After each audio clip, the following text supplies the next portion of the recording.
Sometimes you might feel the need to pop your knee, which is often a normal sensation that can be easily achieved through intentional movement and pressure on the joint. To do this safely, sit or lie down to relieve pressure. Then extend and bend your leg to help create the popping sound through the movement of ligaments and air in the joint. If this doesn't work, a controlled lunge or squat can help apply the necessary pressure.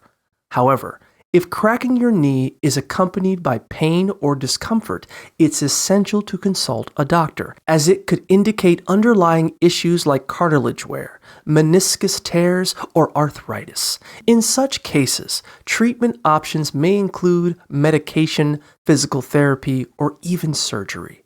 Additionally, low-impact exercises such as swimming and cycling can help maintain knee flexibility, while minimizing high-impact activities like running can prevent further injury.